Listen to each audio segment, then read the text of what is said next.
Film ini dimulai dengan diperlihatkannya sepasang suami istri yang menemukan bayi di depan rumah mereka.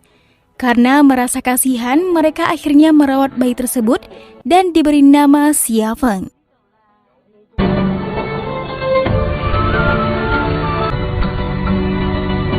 Seiring berjalannya waktu, Xia Feng tumbuh menjadi pria kuat dan ahli dalam bela diri. Ia juga sering membantu suku Kaipang untuk menghabisi para perampok.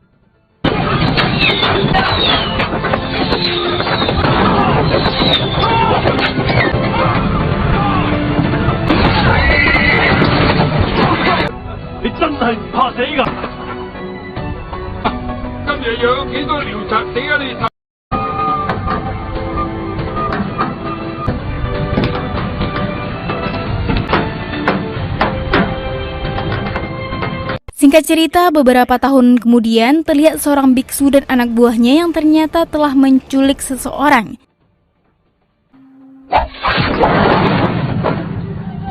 Xia Feng yang kini sudah menjadi ketua khitan, rupanya tengah menunggu kedatangan si biksu. Kemudian Xia Feng meminta si biksu untuk melepaskan pria yang diculiknya.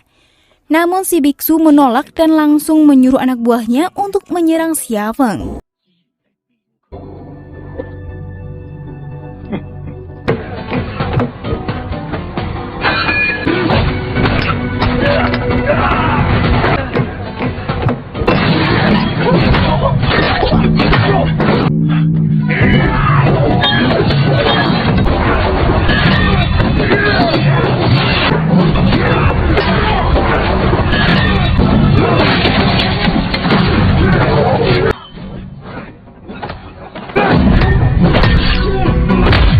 Setelah menghabisi mereka, si biksu kemudian menyerang Xia Feng.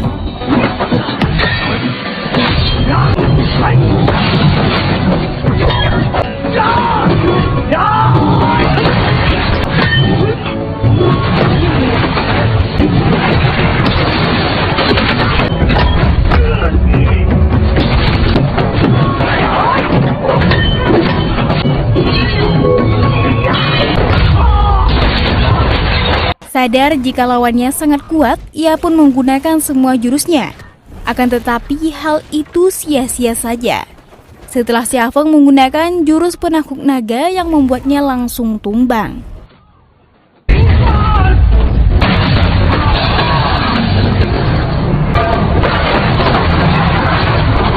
Setelah menghabisi si biksu, ia dan rekan-rekannya kembali ke base camp.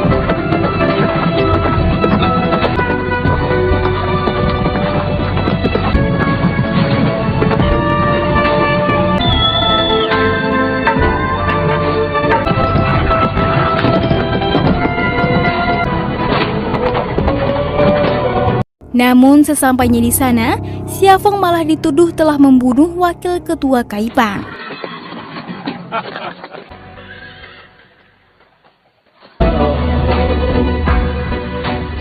Para tetua semakin yakin setelah menemukan sebuah bukti berisi surat yang ditulis oleh wakil ketua jika Xia Feng adalah orang suku Khitan, yaitu musuh bebuyutan suku Kaipang. Istri wakil ketua juga mengaku jika ia melihat sendiri bahwa Khitan sudah membunuh suaminya. Sebagai hukuman, Xia Feng pun akan bertarung melawan para tetua. Namun karena merasa tidak bersalah, Xia Feng memilih untuk melukai dirinya sendiri.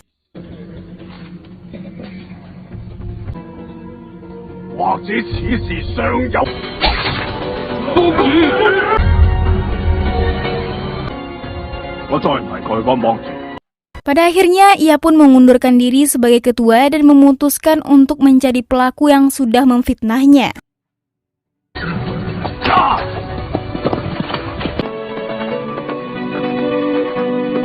Setibanya di rumah, Xia Feng dibuat terkejut melihat orang tua angkatnya telah tewas. Tak lama kemudian, dua orang warga tidak sengaja melihat hal itu dan menuduh Xia Feng sebagai pembunuhnya. Xia Feng pun tidak ingin meladani mereka. Ia pun pergi menemui gurunya. Naasnya sang guru ternyata mati terbunuh. Xia Feng kembali dituduh sebagai pembunuh setelah salah satu murid melihatnya ada di sana.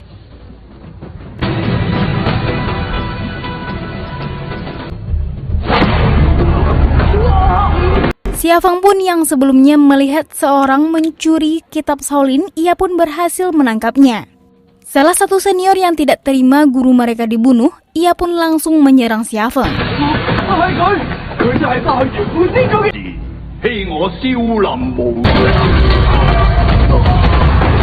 Namun dengan mudah Xia Feng memblokir serangan tersebut.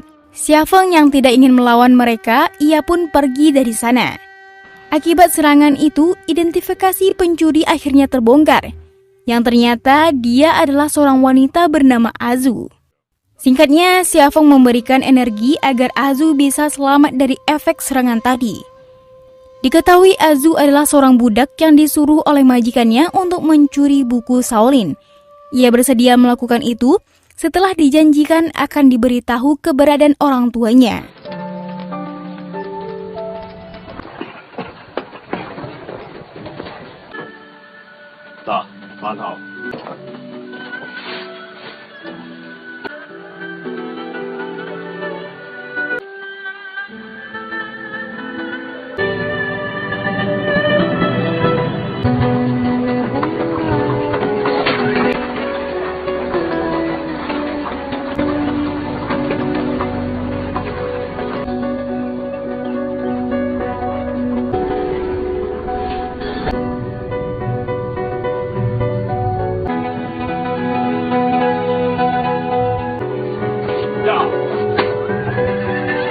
Keesokan harinya, Xia Feng membawa Azu ke tempat tabib untuk diobati. Sesampainya di sana, suku Kaipang dan suku yang lainnya rupanya bergabung untuk membunuh Xia Feng. Di sini Xia Feng pun tidak akan meladani mereka, karena tujuannya ke sana hanya untuk menyembuhkan Azu. Si tabib yang mengetahui jika Xia Feng merupakan seorang pengkhianat, ia pun menolak untuk mengobati Azu. Namun di sini ia memberikan penawaran, jika Xia Feng bisa mengalahkan mereka, maka Azu akan diobati. Mendengar hal itu, ia pun langsung setuju.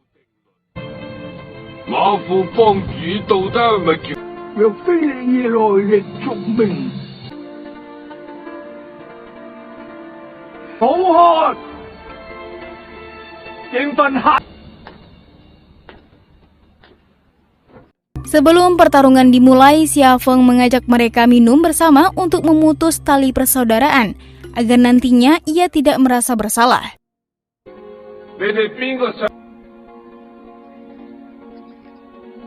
Pada akhirnya pertarungan pun dimulai, dengan para pendekar yang menyerang secara bersamaan.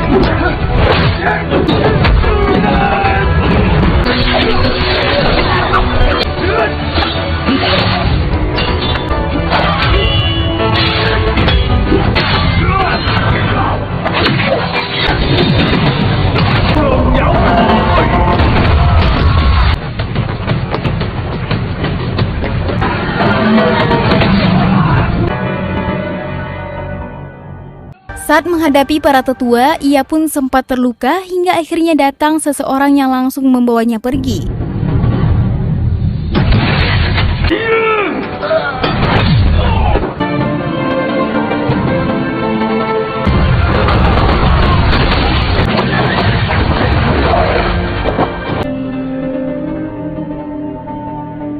Setelah pertarungan itu, tabib menepati janjinya untuk mengobati Azu. Akan tetapi, Azu harus tinggal di kuil untuk memancing Xia Feng keluar. Di sisi lain, Xia Feng berhasil disembuhkan oleh orang misterius tadi. Kemudian orang itu memberitahu nama ayah kandung Xia Feng.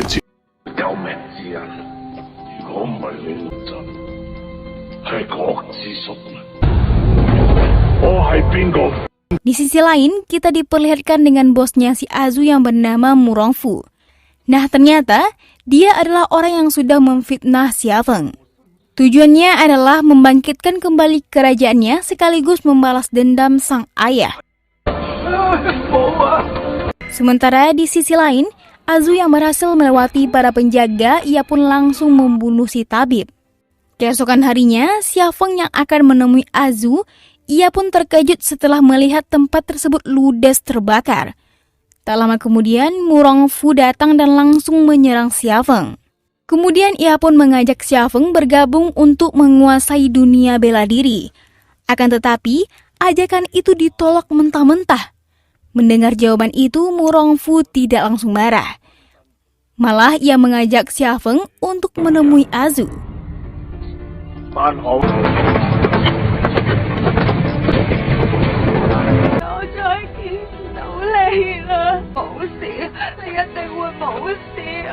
Suatu ketika, Xia Feng mendapat info dari percakapan ketua Bai Xijing dan Nyonya Ma jika orang tuanya telah dibunuh oleh seseorang bernama Zheng Chun. Dengan cepat, ia pun menuju lokasi tempat tinggal Zheng Chun dengan ditemani oleh Azu. Singkatnya, setelah tiba di sana, mereka akhirnya menemukan Zheng Chun yang tengah latihan bertarung dengan putrinya yang bernama Azi. Xia Feng kemudian menghampirinya dan langsung memperkenalkan diri. Saat akan mengembalikan kalung milik Azi yang tadi ia temukan, Azu tak sengaja mendengar pembicaraan Zheng Chun bersama istrinya. Jika anak pertama mereka diberikan kepada orang lain. Ternyata anak yang dimaksud itu adalah Azu, mengingat ia memiliki kalung yang sama dengan Azi.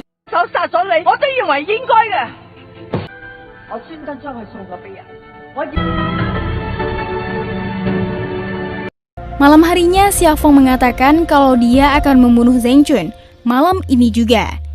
Saat akan mencarinya, tiba-tiba Zheng Chun berada di perahu untuk meminta maaf atas perbuatannya di masa lalu. Meski begitu, Xia Feng tak peduli karena tujuannya yaitu balas dendam.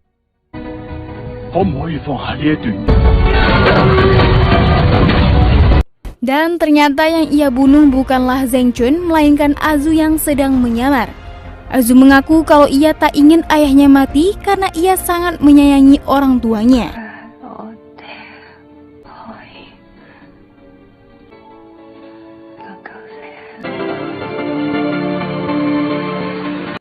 Setelah bertemu dengan Zheng Chun, ia mengatakan jika dia tidak pernah menyerang desa orang tua Xia Feng, apalagi sampai membunuh mereka.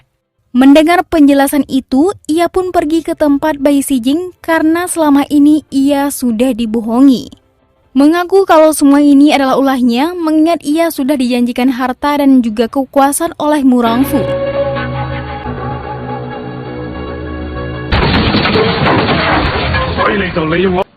Dengan bantuan Azi, akhirnya kebusukan Nyonya Ma terbongkar.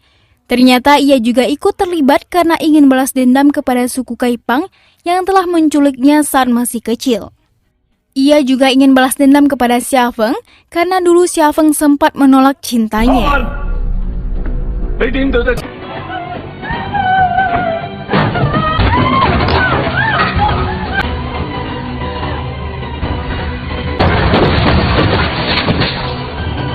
Tak lama kemudian Mu Rongfu datang bersama pasukannya.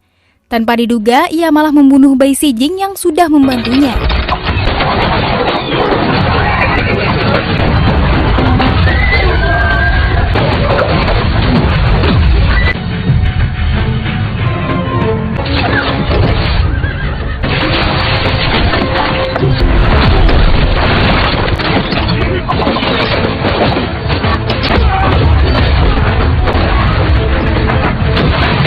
Saat itu, Azi memberikan pedang milik ayahnya untuk digunakan bertarung melawan mereka.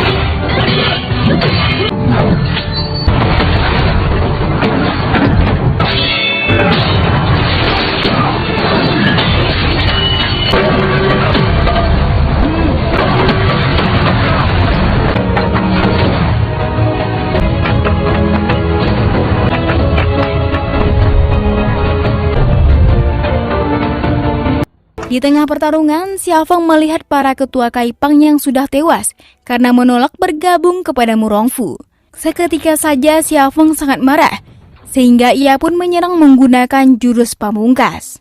Tanpa diduga, Murong Fu yang memang jauh lebih kuat, ia pun berhasil memblokir serangan Xia Feng. Saat akan membunuh, tiba-tiba Xia Feng kembali bangkit dan berhasil menghabisinya.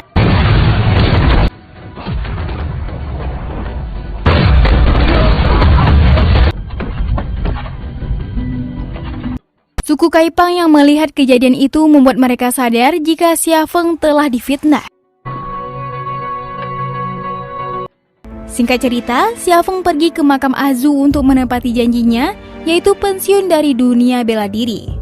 Sementara itu, Murong Fu diselamatkan oleh ayahnya bernama Murong Bu, yang ternyata masih hidup. Selama 30 tahun, ia sengaja mengasingkan diri untuk melihat anaknya berhasil membangkitkan kerajaannya kembali. Yuan Shan akhirnya bertemu dengan Murong Bu.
身份係明朝一名錦衣衛，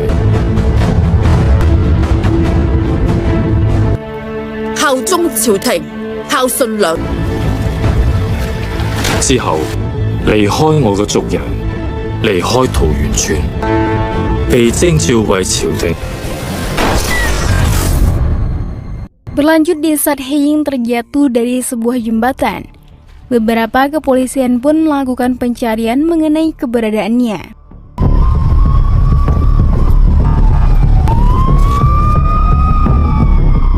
Dan dengan cara tersebut, usaha mereka membuahkan hasil. Setelah menemukan He Ying dalam keadaan selamat, mereka pun membawanya ke rumah sakit di mana Tuan Jung yang memiliki nama asli Yuan Long menemui He Ying di sana, sekaligus mengajak Nei Hu untuk tinggal bersama.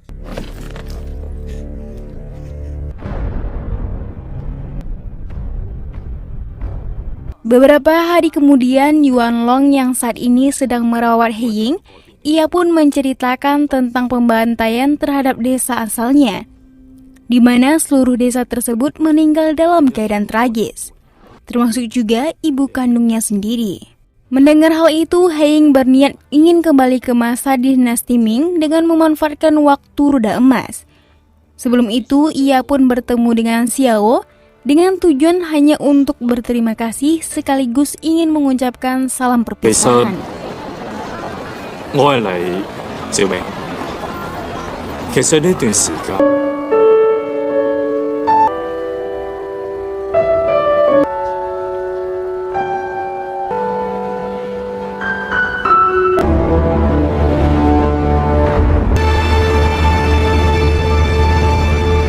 Esok harinya mereka berdua pergi ke sebuah tempat di mana waktu roda emas itu berada.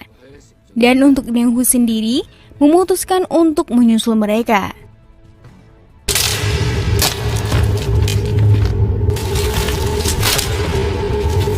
Dalam pencarian tersebut, mereka menemukan benda itu yang kemudian Yuan Long meminta He Ying untuk segera mengaktifkan benda tersebut.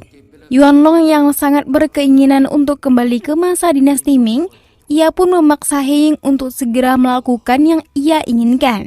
He Ying yang saat ini menolak permintaannya tersebut, ia pun mendapat ancaman dengan tertangkapnya Xiao, di mana pada sebelumnya Nei Hu berhasil menemukan keberadaannya. 香港警察琴日揾到阿九嘅。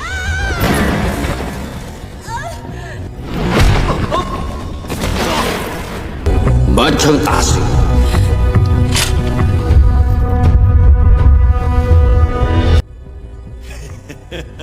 Merasa tidak ada pilihan lain, Hein kemudian mengucapkan beberapa mantra demi memenuhi permintaan mereka berdua.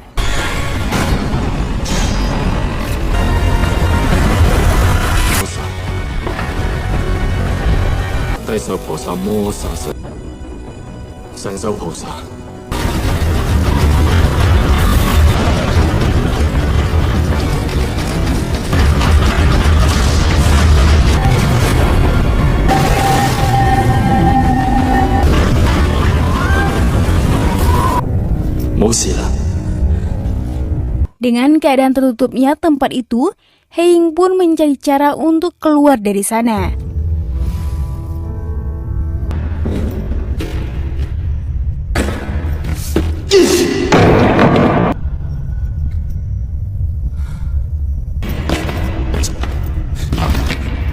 Akan tetapi, mustahil bagi dirinya untuk bisa keluar dari tempat itu.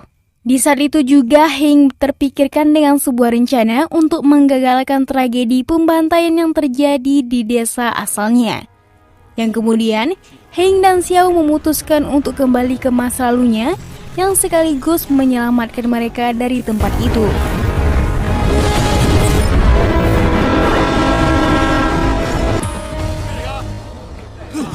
Untuk saat ini mereka berdua malah tertuju di saat masa awal terbentuknya Republik Tiongkok. Dan di saat itu pula, mereka pun tak sengaja bertemu dengan sekelompok orang Jepang yang ingin melakukan kekerasan kepada salah satu seorang penumpang di sana.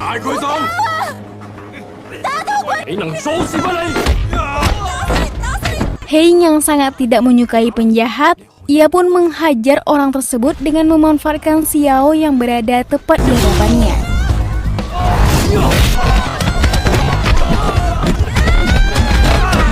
Dalam aksinya tersebut, mereka berdua berhasil mengalahkan semua penjahat itu.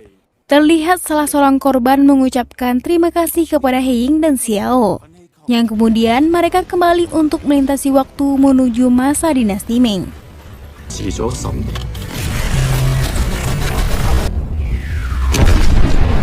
Tak lama kemudian, Hein mendarat di sebuah tempat.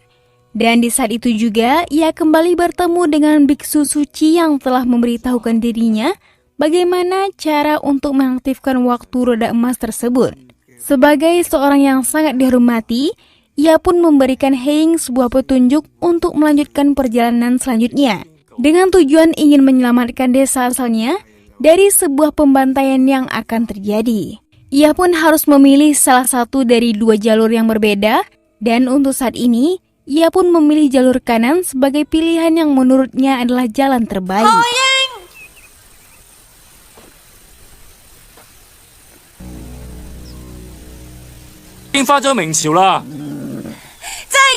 Seketika itu juga, ia pun melanjutkan perjalanannya bersama Xiao untuk menuju ke desa asalnya.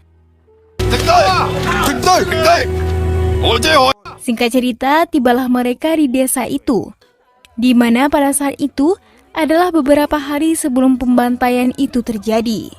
Ia pun mendapat sambutan hangat dari semua penduduk yang mana Hein sendiri telah lama menghilang kurang lebih dari 10 tahun. Terlihat ia pun bertemu dengan ibunya, dan tak hanya itu, ia pun bertemu dengan salah seorang teman perempuannya yang bernama Jadi.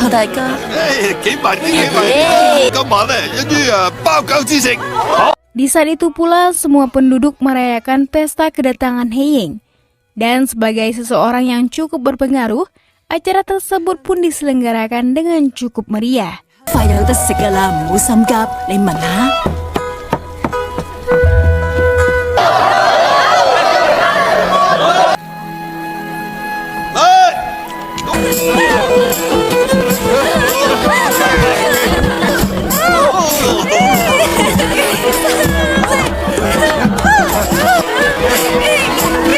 Esok harinya, Hein yang saat ini bersama seorang penduduk, ia pun mengatakan kekhawatirannya atas pembantaian yang akan terjadi di desa mereka.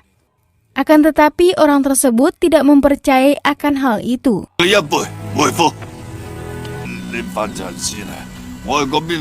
Esok harinya, sebuah acara pernikahan antara penduduk di sana sedang diselenggarakan. Dan pada saat itu juga, Shao mendatangi acara tersebut. Heing mengira bahwa Shao yang berada di hadapannya berasal dari masa depan. Namun faktanya, Shao sendiri berasal dari masa sekarang. Dan mereka pun berteman dengan akrab seperti biasanya. 二哥，都係你明我。飲酒，嚟，阿九， Shao yang saat ini bersamanya, ia pun mengundang Heing untuk menghadiri sebuah acara yang akan diadakan di kediaman salah seorang pejabat pemerintah yang bernama Menteri Du. Heing yang berasal dari masa depan, ia pun mengetahui bahwa dalam acara tersebut Menteri Du akan meninggal dunia. Untuk saat ini, Heing berniat ingin menyelamatkan orang tersebut. Di sisi yang berbeda, Yuan Long yang ditemani Naihu mengadakan pertemuan dengan seorang jenderal Jepang yang bernama Hojo. Dalam pertemuan itu, Hojo meminta bantuan kepada Yuan Long untuk menumpas sebuah klan yang selama ini menjadi saingannya di Jepang. Dan dengan merasa sama-sama diuntungkan, ia pun menyetujui permintaannya tersebut dan sekaligus menjadikan Jenderal Hojo sebagai sekutu dekatnya.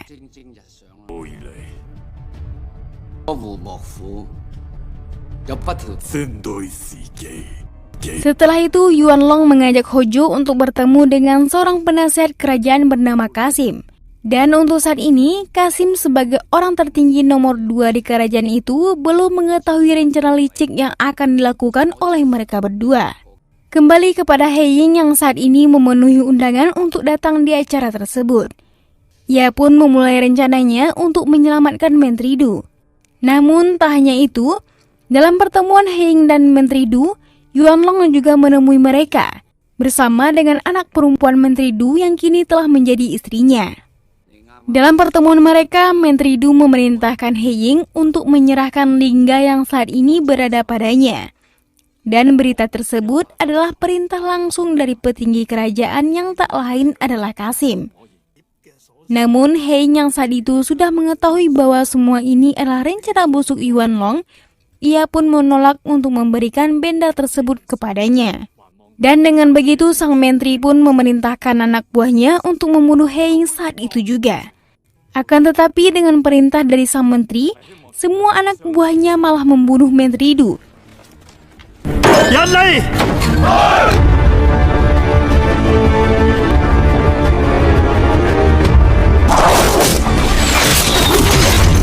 Dan tak lupa juga dengan anak perempuannya tersebut.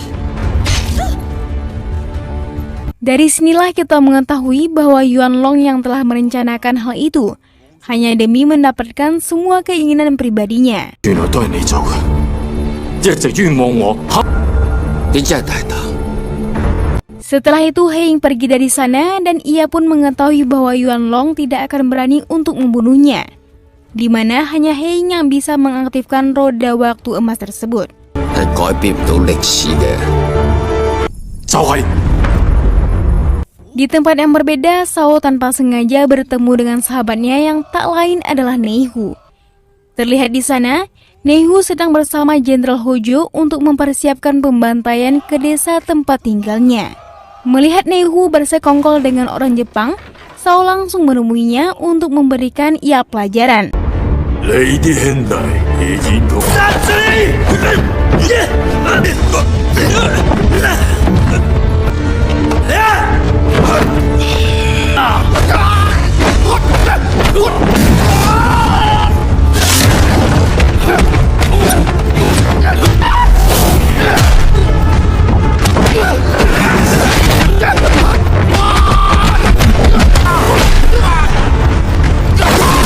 Alhasil dalam pertarungan tersebut, Shao harus tewas setelah mendapati beberapa serangan yang ia terima.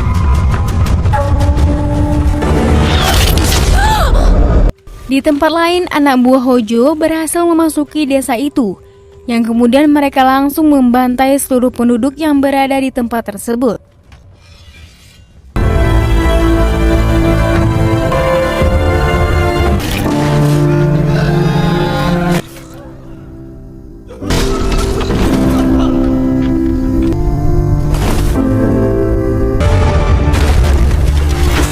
Dalam aksi mereka, anak buah Hojo berhasil menemukan lingga yang mereka cari.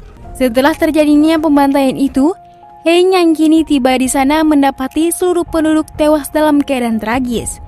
Begitu juga dengan ibunya yang menjadi korban atas pembantaian yang telah terjadi.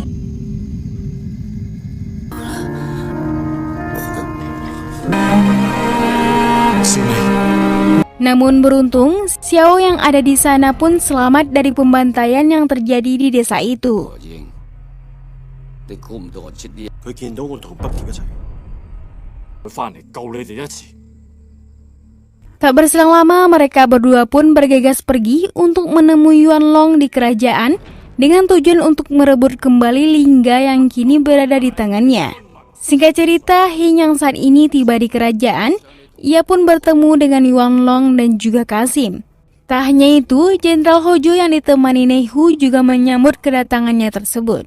Dengan sangat percaya diri, Jenderal Hojo mengungkapkan bahwa dirinya lah yang membunuh Shao dan semua penduduk di desanya. Dengan perasaan marah dan sangat ingin membalaskan dendam keluarganya, ia pun menyerang Hojo dengan skill bertarung yang ia kuasai.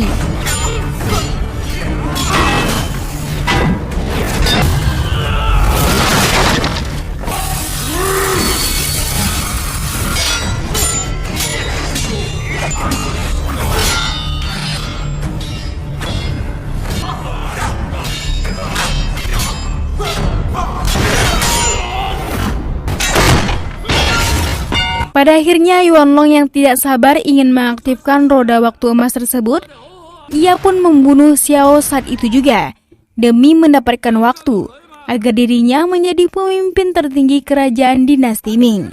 Merasa tidak ada pilihan lain, Heng harus mengaktifkan benda tersebut dengan sebuah rencana yang telah ia pikirkan.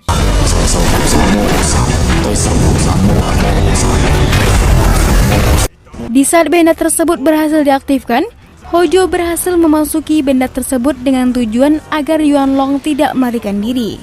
Heng yang juga berada di sana, ia pun memanfaatkan momen tersebut dengan mengeluarkan Yuan Long dari benda itu. Dengan demikian, Heng masih mempunyai kesempatan untuk membereskan dendamnya kepada Hojo. Meskipun roda waktu emas tersebut membawa mereka melintasi ruang dan waktu.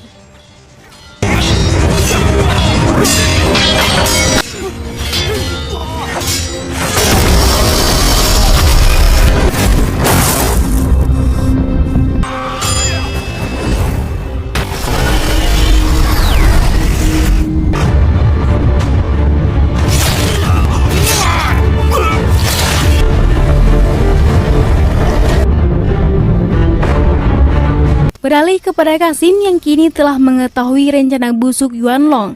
Ia pun menganggapnya sebagai pengkhianat kerajaan dan memerintahkan pasukan kerajaan untuk membunuhnya. Mendengar hal itu, Neihu yang juga haus akan pangkat untuk menjadi jenderal tertinggi, tanpa banyak tingkah Neihu membunuh Yuan Long menggunakan senjata di tangannya. Scene kembali kepada Heng yang saat ini terjebak di dalam ruang dan waktu. Ia malah menghilang dan kembali lagi di saat ia bertemu dengan biksu suci. Namun pada saat itu, biksu tersebut pun mengatakan bahwa takdir tidak bisa dirubah oleh siapapun. Setelah itu kita dialihkan kepada Heng yang saat ini memilih jalur kiri sebagai pilihan terbaik sekaligus pilihan terakhirnya.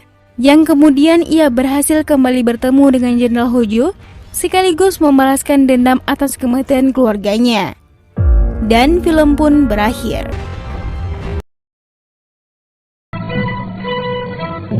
江湖上人人叫我孤狼，昂山走天，一湘西無影標，山東見秘魯，願隨左右，在下蜀中飛刀嚟。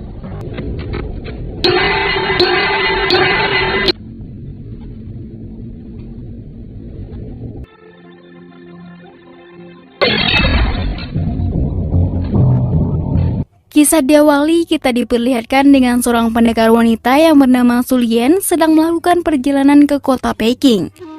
Dia seorang pendekar sakti yang turun gunung setelah 18 tahun menghilang. Saat sedang dalam perjalanan, kereta yang dibawa oleh Sulien tiba-tiba diserang oleh sekelompok pasukan.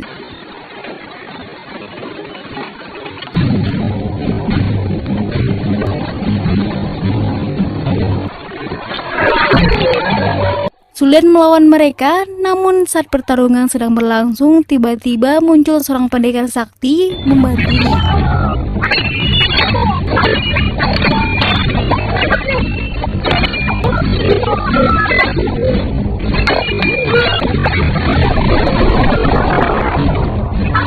Sulian berhasil mengalahkan dan membuka topeng salah satu dari mereka. Dia adalah seorang pemuda bernama Wei Fang, dan Sulian membiarkannya pergi. Dan pendekar bertopeng itu pun juga ikut pergi.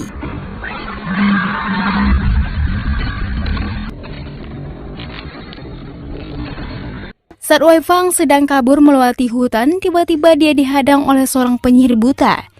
Dia meminta untuk diantarkan menemui pemimpin kuil Hades untuk menyampaikan informasi penting. Mereka pun tiba di kediaman pemimpin kuil Hades bernama Dai. Penyihir mengatakan jika ingin menguasai dunia maka harus memiliki sebuah pedang pusaka yang bernama pedang hijau. Sebuah pedang yang tak ada tandingannya. Meskipun Dai sempat menolak karena tidak mau berurusan dengan pasukan militer, akhirnya Dai setuju setelah penyihir buta menunjuk Wei Fang untuk mengambil pedang tersebut.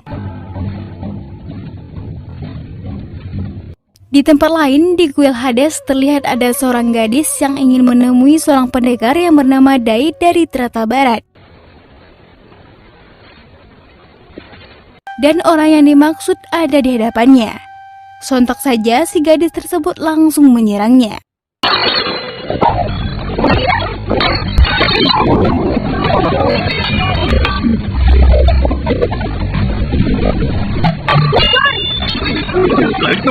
Tibalah Sulian di kota Peking dengan menunggangi kuda seorang diri tanpa pengawalan lagi. Ia pun berhenti dan memasuki salah satu rumah besar kediaman Master T, sahabat lamanya. Di mana di rumah tersebut tersimpannya pedang pusaka yang hendak dia jaga.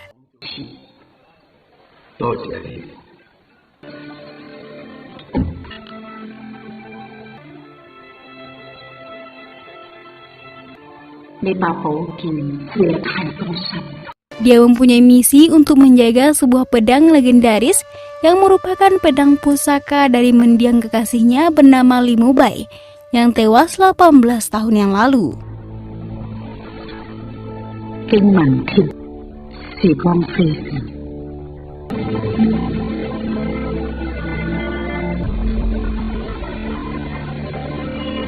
Malam harinya, Wei Fang mencoba mencuri pedang hijau, namun pada saat yang sama tiba-tiba seorang gadis muncul untuk mencuri pedang juga.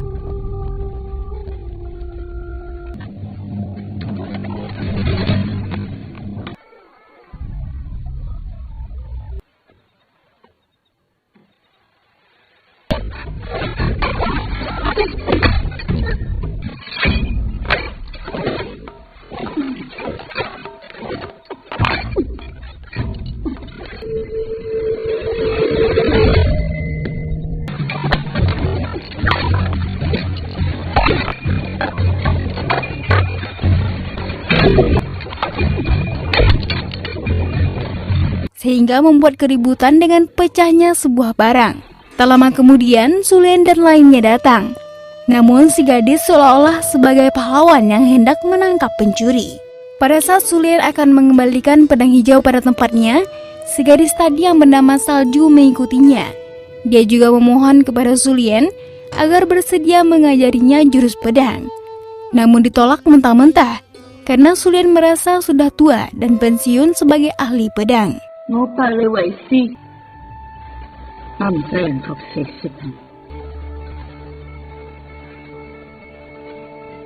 Keesokan harinya, Wei Fang yang sedang dalam tahanan mengancam jika tidak melepaskannya dan tidak membawa pedang hijau, maka para pendekar dari kuil Hades yang dipimpin oleh Dai akan menyerang dan membantai semuanya.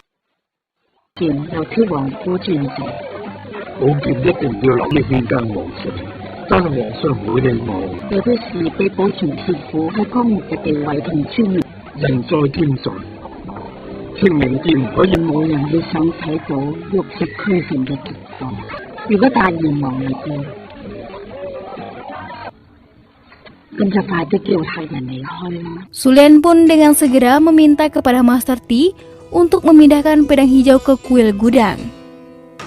Namun Master T menolak karena menurutnya lebih aman disimpan di kediamannya. Dia juga tidak bisa meminta bantuan kepada kaisar karena sedang sibuk perang melawan pemberontak. Sulian kemudian menulis sebuah pengumuman untuk mengajak para pendekar yang bersedia membantunya untuk melindungi pedang pusaka tersebut. Di tempat lain, pendekar bertopeng yang pernah membantu Sulian yang bernama Shijao mengambil selebaran tersebut. Kemudian dia pergi menuju sebuah kedai, dan di kedai tersebut Shijao menempelkan selebaran pengumuman milik Sulian. Berharap ada orang yang ikut membantunya.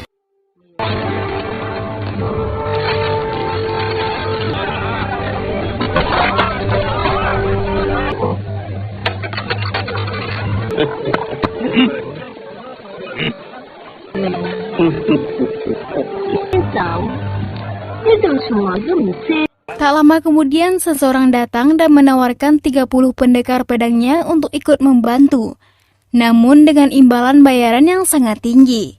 Namun Shijao menolaknya, karena pengumuman tersebut bukan untuk para pendekar bayaran yang serakah. Sontak saja membuat dia dan pasukannya murka.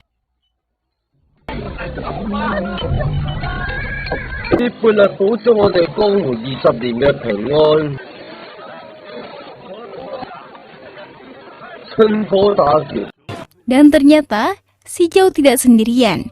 Dia dibantu oleh 4 pendekar yang bertujuan untuk bergabung melindungi pedang hijau, dan pertempuran pun tidak bisa dihindari lagi.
Shijao dan keempat pendekar berhasil mengalahkan mereka semua.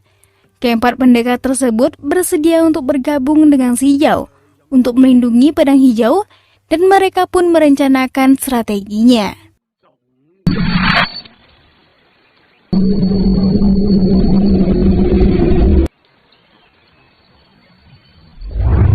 Sulian akhirnya menerima Salju menjadi muridnya, karena dianggap Salju memiliki potensi dan bisa membantunya. Di tengah latihannya, Sulian yang tidak sengaja melihat gerakan Salju yang tidak asing di matanya. Ia lalu menanyakan siapa gurunya.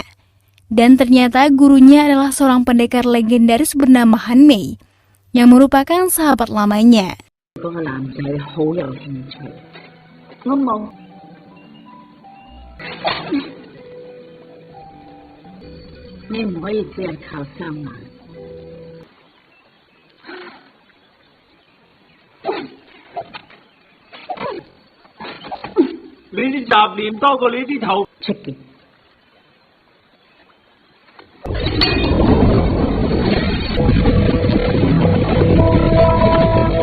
Shijao dan keempat pendekar bergerak menuju kediaman Master T.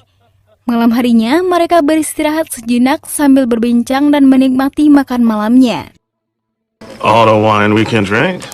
Setelah dirasa cukup beristirahat, mereka pun melanjutkan lagi perjalanannya hingga akhirnya sampai di kota Peking, di kediaman Master T. I bid you welcome. Sulian yang menyambut mereka sangat terkejut ketika melihat Shijao. Dan ternyata Shijao adalah mantan tunangannya dulu. Sulian tidak menyangka kalau ia masih hidup. Karena selama ini, ia dianggap telah tewas dihabisi oleh Dai, jauh sebelum kejadian 18 tahun yang lalu. Si Zhao pun menjelaskan bahwa dulu ia sangat mencintai Sulian. Namun dia tahu bahwa cinta sejati Sulian adalah Limo Bai, sehingga tidak ada pilihan lain, yang kemudian berpura-pura mati saat bertarung melawan Dai di puncak gunung. Sejak saat itu, si Zhao memutuskan untuk menyendiri di tempat terpencil sambil meningkatkan kesaktiannya.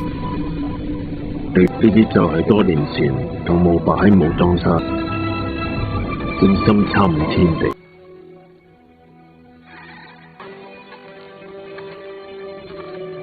Salju menemui si Zhao dan mengenalkan bahwa dia adalah murid dari Sulian.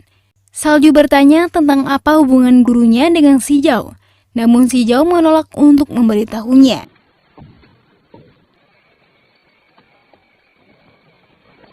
Pada saat si Zhao sedang menyendiri di atas atap, tiba-tiba Sulian menghampirinya.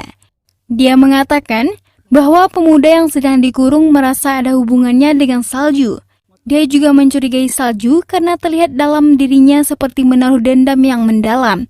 Apalagi dia adalah murid Han Mei, seorang pendekar pedang pengkhianat dari Lembah Dalu. 佢嘅劍法同身法都好似。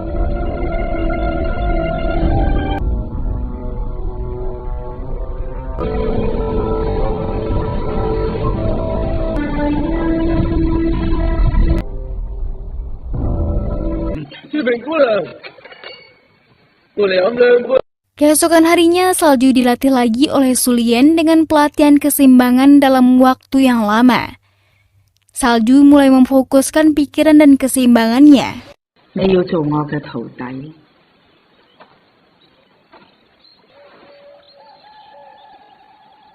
Sulian yang penasaran menghampiri Wei Fang dan menanyakan apa hubungannya dengan Salju.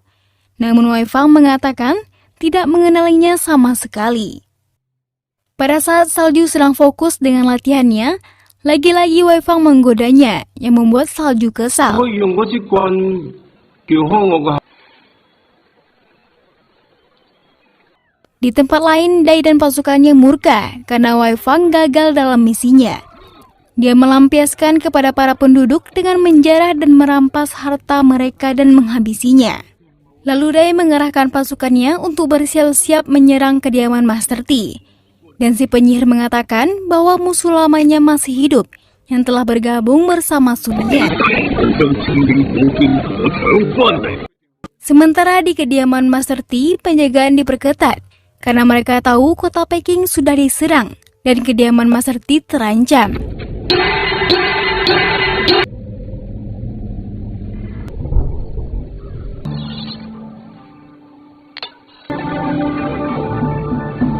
Dan benar saja, tak berselang lama pasukan Dai pun menyerang.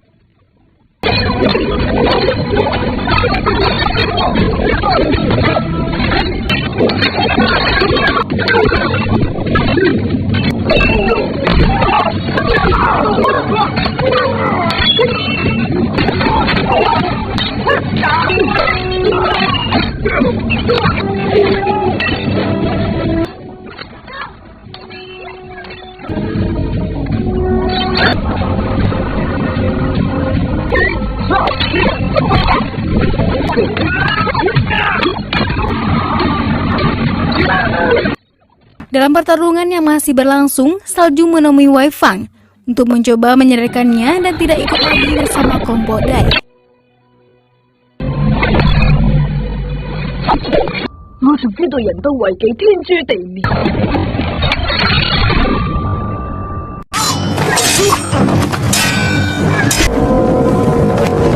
Sementara si penyihir sudah berada di dalam untuk mengambil pedangnya. Namun pada saat dibuka, pedangnya tidak ada. Dan Sulian pun sudah berada di hadapannya. Pada saat akan kabur tanpa sengaja, Master Ti memasuki ruangan tersebut. Dan langsung ditahan oleh si penyihir.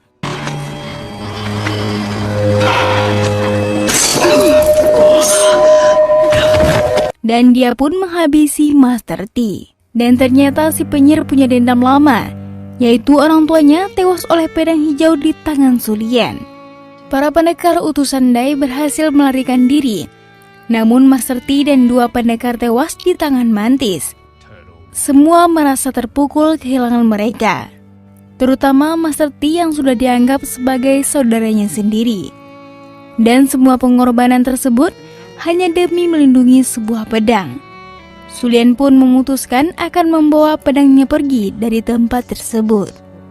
Salju yang masih bersama Wei Fang, dia menjelaskan hubungannya dengan masa lalu Wei Fang, di mana ibu kandungnya dulu adalah seorang pendekar pedang legendaris bernama Han Mei, yang bekerja sebagai pengawal selir di kuil Hades. Han Mei sangat senang dengan kelahiran putranya seorang laki-laki. Namun setelah 3 hari melahirkan, pada saat Han Mei tertidur, ada seorang selir lainnya menukarkan putranya dengan salju, dengan tujuan untuk menyenangkan tuannya, karena yang dilahirkan seorang laki-laki. Setelah itu Han Mei ditinggalkan oleh majikannya, lalu mengangkat salju sebagai putrinya sendiri, dan memutuskan untuk keluar dari istana Hades. Setelah beberapa tahun, Han Mei berusaha mencari keberadaan putranya, dan akhirnya ia mengetahui bahwa putranya berada di kuil Hades. Dia bertarung dengan Dai demi merebutkan kembali putranya. Namun dia kalah dan terluka parah, dan dia meninggal saat kembali ke rumahnya. Sebelum meninggal, dia menunjukkan sebuah tanda lahir yang meminta salju untuk menemukan Wei Fang. Mendengar cerita dari salju, Wei Fang terkejut. Ternyata orang yang selama ini dia bela adalah orang yang menghabisi ibunya. Why? What was she like? Your mother? Or so you've been told. Your mother was a concubine. That is our story. Keesokan harinya, salah satu pendekar murka terhadap Wei Fang karena 2 rekannya telah tewas. Namun tak berselang lama, Si Zhao dan yang lainnya muncul menenangkannya. Lalu Si Zhao membuka kurungannya untuk bertarung melawan pendekar tersebut.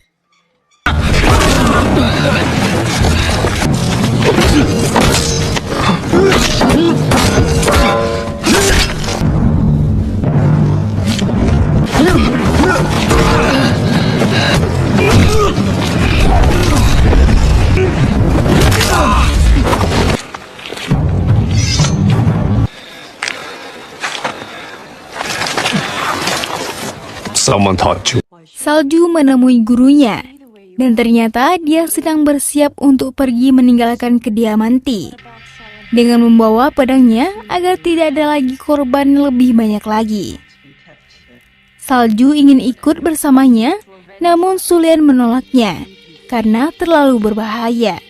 Salju terkejut saat Su Lian mengatakan bahwa gurunya adalah si pengkhianat Han Mei. Sontak saja, Salju marah dan menjelaskan kejadian yang sebenarnya, bahwa Han Mei bukanlah seorang pengkhianat. You are still young. Yours is not. So much for your legendary courage. She had more courage than any one of us.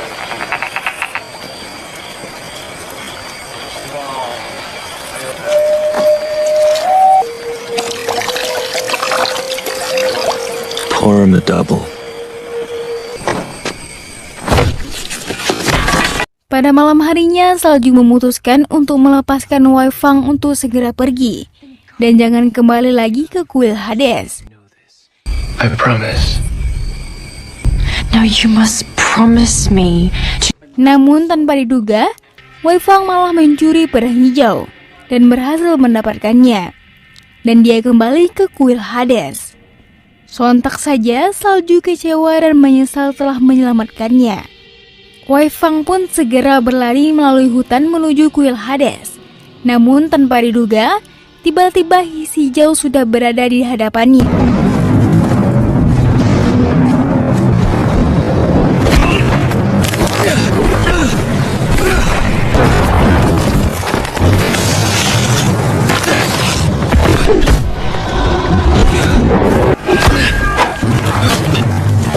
Pada saat pertarungan sedang berlangsung, tiba-tiba muncul guru Wei Fang yang dijuluki dengan nama Gagak Besi.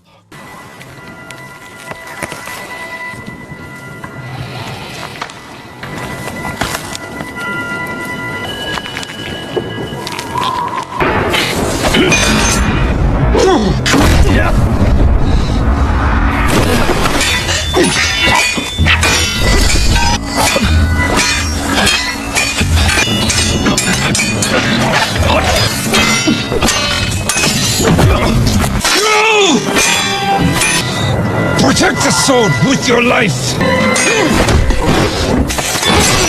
Meski pertarungan tak seimbang 2 melawan 1, namun kesaktian si Zhao tak tertandingi. Gagak besi pun tewas di tangannya, namun Wei Fang berhasil kabur membawa pedangnya. Su Lian pun tiba membantu mengobati luka si Zhao. And to live another day without you. Wei Fang yang sudah berhasil membawa pedangnya terus berjalan menuju kuil Hades. Dan tak lama kemudian, sampailah dia di kuil dan menunjukkan pedang hijau kepada Dai, yang disambut dengan senyuman gembira. Namun pada saat Dai akan mengambil pedangnya, tiba-tiba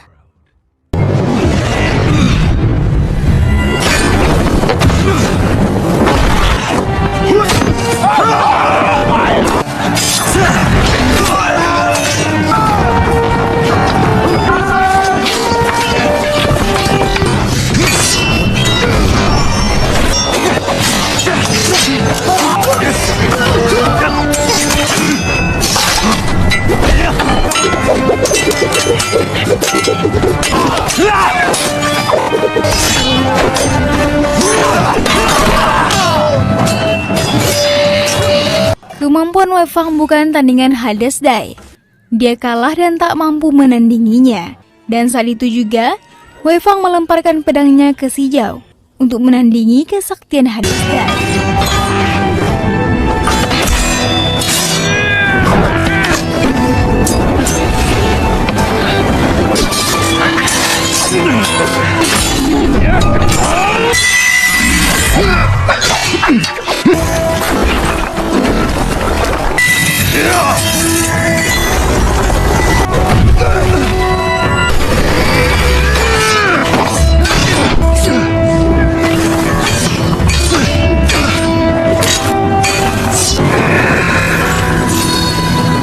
Dan Su Lian menghadapi si penyihir, sementara para pendekar lainnya menghadapi pasukan Hades.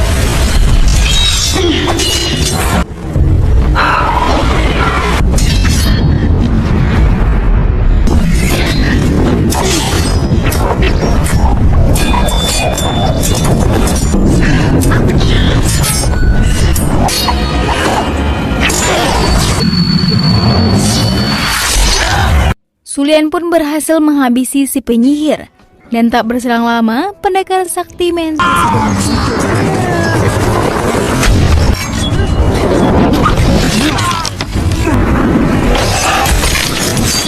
akhirnya Salju berhasil menghabisi Mentis, namun kedua rekannya tewas, dan Salju pun terluka parah.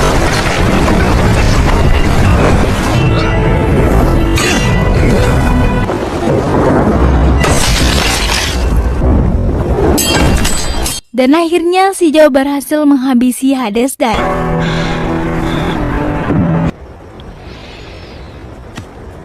Dan dia menyerahkan pedang hijau kepada Su Lian. Sementara Salju bertahan untuk tetap hidup, meskipun dia terluka parah.